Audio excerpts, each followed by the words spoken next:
Should Auburn retain or fire Hugh Freeze? I'm calling this episode The Curious Case of Hugh Freeze. This is the Third Down Conversation. Let's talk about it.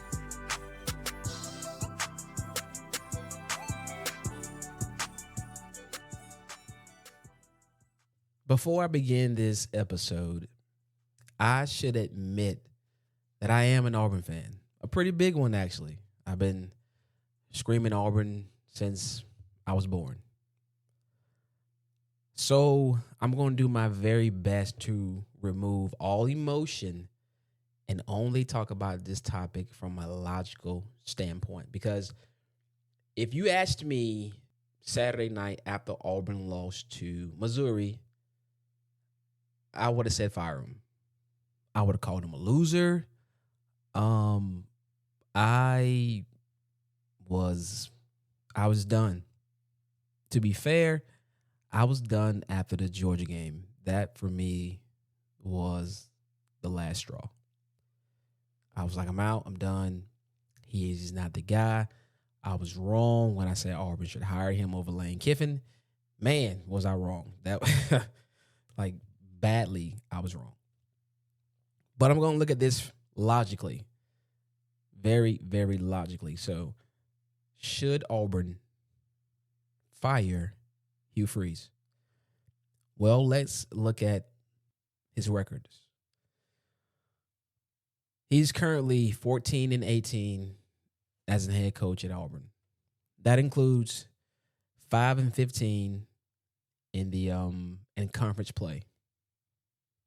He is 1-12 against ranked teams. He's also 1-12 in one-score games. Rivals believes Auburn has the 8th best roster in the country. They also rank Auburn's roster as 5th best in the entire SEC. Auburn is currently 3-4 in the middle of year 3 for Freeze. And the one thing he consistently says is, we're close. Which, as a fan and, as just an outside person, or if I wasn't a fan, man, that sounds like a loser's mentality to me. I'm not going to call him a loser. But consistently saying that we're close, to me, it's kind of a loser's mentality. Like, he doesn't appear to have that grittiness, the passion. Something is just not there. Like, as a competitor, there's no way I would consistently lose close games and get up to the podium and say, we're close, guys. We're close. I just couldn't do that. I couldn't do it. With a record like that and a roster that you have, how are you 3-4? Well, it appears that the second quarterback that you decided to bring onto the roster from the transfer portal, Jackson Arnold, you've missed again. Which is weird for a guy that was supposedly a great quarterback developer. A lot of people were out on you in that department when you decided to go 2 years with Peyton Thorne as your quarterback. And this is no disrespect to Peyton, but year 1, it was pretty obvious that, man, he's not that great. And then you go and double down and bring him back, and it played out the same way. Turnovers, and more turnovers. So I'm not understanding why Auburn should keep you at this point. You recruit well. You do recruit well, but outside of that, what else is coming to the table? A lot of close wins. I mean, Arkansas was close to beating Texas A&M. Kentucky was close to beating Texas. But nobody wants to be close. Like imagine imagine if Preston Howard is a number 15 tight end for the Tigers, Auburn Tigers, and look, he's had some really, really bad drops. This past Saturday, he had a big one on third down. Would have been a first down, would have kept the drive going. Auburn probably could have got a field goal out of that drive had he caught the ball.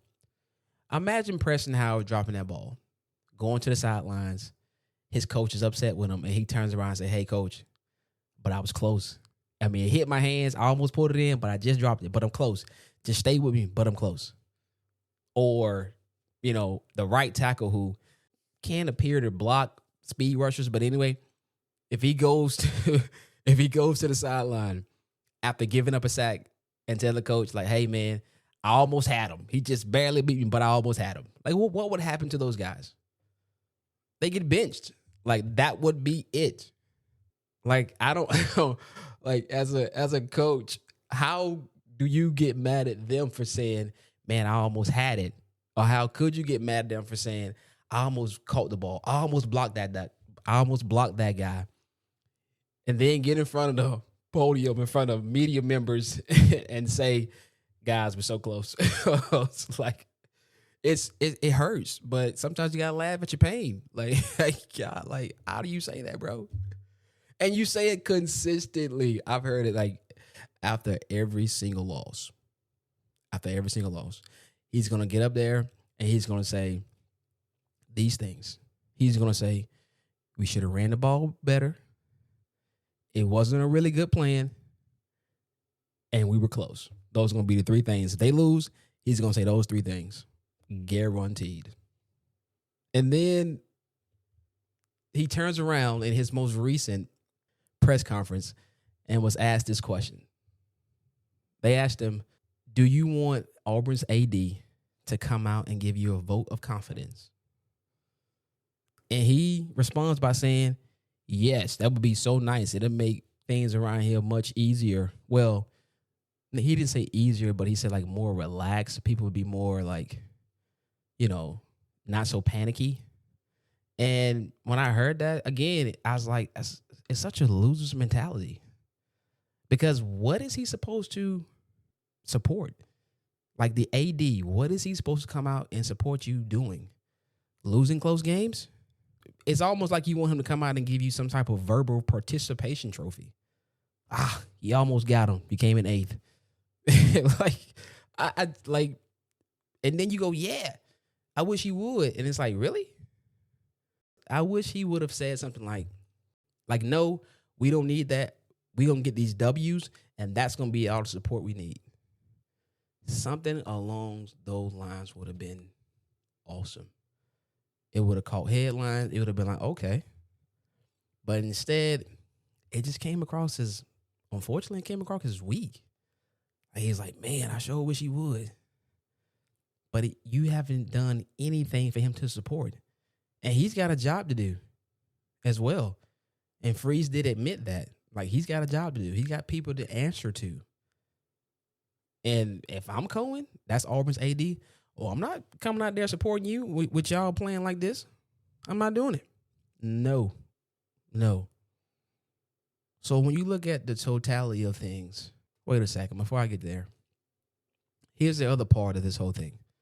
The offense is, oh my goodness, like, it's bad.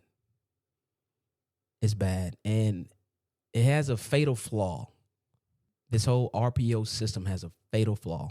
And that flaw is this. Defensive coordinators are pretty smart. And the way the RPO system works, it reads the defense and then decides what to do based on what the defense shows before the snap. So what I believe has happened is the defenses are showing certain fronts and they are dictating what the offense is doing. It puts the offense at an actual disadvantage because the point of offense is we need timing, and the defense do not know what we're going to do, so they're in reaction mode, right? But if the defense is dictating what you do as an offense, you're in reaction mode, and they're forcing you into things. So therefore, they have a better chance of figuring out what's coming. It's kind of like taking a multiple choice test, and you're able to eliminate 2 of the 4 answers. Now you got a 50-50 chance versus a 25% chance. And I think defenses are doing that. They are making the offense do certain things. And the offense isn't working due to that. Like it's a major flaw in it. From a scheme standpoint, the scheme sucks, to be honest with you. Freeze even admitted that he doesn't really like to scheme things. Why he would admit that, I have no clue. That's, again, I don't know. And that's really, hindering things because, prior to Auburn, the offense that he ran was pretty high scoring. Like it was solid at Liberty, at Ole Miss. But every now and then at Ole Miss, there was a couple head scratchers of why can't the offense score? Even at Liberty, every time it was like, why can't the offense score? And at Auburn, well, this is how bad the offense is. Auburn is currently the only team in the SEC that has not scored 20 points in conference play. The only team. Arkansas has, Kentucky has, and Mississippi State has, Florida has. Auburn, no. Stacked receiver room. Solid running backs. The quarterback, he's better than Peyton Thorne, but man, you can't get 20 points. Your defense is playing lights out, but you can't get 20 points. The defense hasn't given up more than 24 points to anybody all season. And the offense just, nothing. Even when they jumped out, 10-0 on Georgia, they just can't do it. So you appear to have a loser's mentality. Your offense appears to be broken or has a fatal flaw. And the third piece is Freeze appears to be inconsistent. This has been happening since year one. And it's also happened at other stops as well, but we only going to talk about Auburn. His ability not to be consistent, not to finish games, it's interesting because his inconsistency showed up in year one when you lose to New Mexico State. That shouldn't happen. It just shouldn't happen. I don't care if you're in year one. There's no way you lose that game. And then, you go into year two, you lose to Cal at home. Again, you shouldn't lose that game. You lose to Arkansas at home.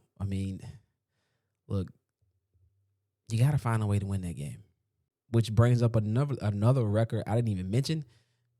He's 9-10 in home games. That's crazy. That's crazy. That he's 9-10 at home. Wow. So yeah, he's very inconsistent. He's an inconsistent coach. He can't finish games. He had Georgia dead to rights year one, lose. He had Alabama beat and gives up a 4th and 31 to lose a game. Wow. That was a heartbreaker for me personally. I'm sure for others that are Auburn fans as well. They blow the Oklahoma game in year two at home. Pick 6, ball game. In my opinion, they blew this year's Georgia game, and they also blew the Missouri game. They just cannot finish. And attitude reflects leadership, coach. That's from Remember the Titans, by the way. I've listed a multitude of things as to why Auburn should move on. He appears to have a loser's mentality. The offense currently, in my opinion, is broken. He's inconsistent at Auburn, and he can't finish games. So should Auburn fire him based on those things? He's 14-18 overall, 5-15 in conference play, 9-10 in home games. You'd say, yeah, Auburn should fire him. And if you want to fire him, I have no problem with it. But what if there's a reason to keep him?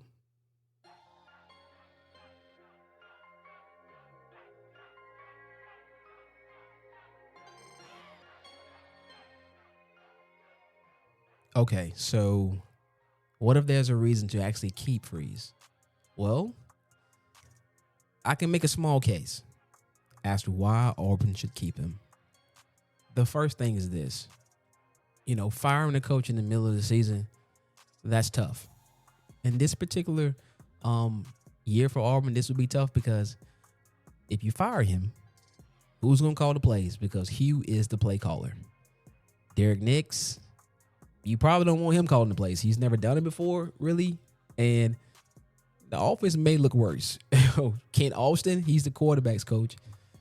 Derek Nix is the offensive coordinator. But do you really want those guys calling the plays? I mean, those two plus Freeze are the ones, building the offense and working on play calling. But Freeze is the ultimate play caller.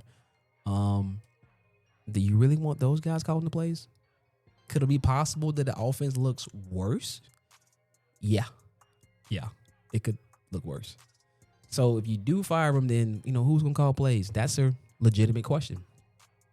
The next thing is this: if you fire him, you're probably gonna make DJ Durkin the interim head coach, and if Durkin somehow wins 4-5 games, Auburn's gonna feel pressure to hire him. I don't think they should. I don't think that should stop Auburn from firing Freeze if they choose to do that. Like, he won a couple of games, okay. I mean, Cadillac won a couple of games. That doesn't mean you get the job, but the pressure is going to be there to hire Durkin. And the last thing would be this: what if Freeze actually turns it around? What if he wins Saturday against Arkansas, and then he beats Kentucky at home? Going to Vandy and beating Vandy in Nashville would be that'd be Hugh Freeze's second biggest win of his entire Auburn tenure, which is nuts.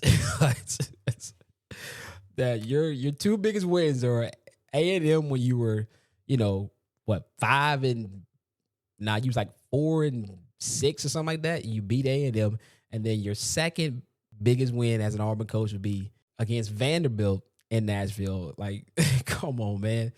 Vandy, shout out Vandy. Vandy's actually playing really well. Vandy's actually appear to be pretty good. So, no disrespect, Vandy, but if I'm Freeze, like, man, what are your two biggest wins? Texas A&M and Vanderbilt. Really? But, yeah, what if he turns it around and wins? Like, let's say he beats Vandy, then he beats Mercer, and if he beats Alabama and you finish 7-5, I think Auburn probably should keep him if he's able to do that. I think they'll be forced to. Do I think that would be smart? Like should they give him like an extension? No. But knowing Auburn, they probably would. And it would all be because they beat Bama. He's 7-5. That's the most wins he's had in his tenure. And it's like, I think that might be a mistake, but that could be a reason why you keep him, if they can actually turn it around. Another reason, well, I'm going to add on to my previous reason. Let's say he wins out. They go, 7-5? Well, 7-5 means you lost to Alabama, but let's say that. They go 7-5. Most wins he's had at Auburn, and then Freeze agrees to bring in an actual offensive coordinator to call plays. I think that's another reason why you could keep him. Freeze can recruit. Like, I don't know what he tell these kids. When people say Freeze is a used car salesman, at first I was like, man, they just hating. But now I'm like, nah, I get it. like I get it. How is he getting receivers and players committed? I do not know, because that offense looks Terrible. You know, Durkin is doing his thing on the defensive side and getting defensive players to come in, but how he keeps getting offensive players, I don't know. How he convinced all those receivers to come in to Auburn, the way that offense looked with Peyton Thorne back there throwing the ball, man, I don't know what he was telling them. Yeah, they got paid, but clearly he can recruit. He can definitely recruit. So if he can take more of a, well, let me say it this way. If he agrees to take more of a CEO role, Auburn could be on to something. Because he can get players in the door. He know how to find dudes. That is for sure. And under those circumstances, I think Auburn should keep him. But right now, here today, my final judgment is that Auburn should just sit tight, see what happens on Saturday, and go from there. So I guess I'm saying don't fire him just yet. Put out some fillers and monitor the situation closely. And we will see if Freeze either steps to the plate or do what he's been doing. Can't finish. This has been the Third Down Conversation. I'm D Turnipseed. Jesus loves you, and I'm out. Peace.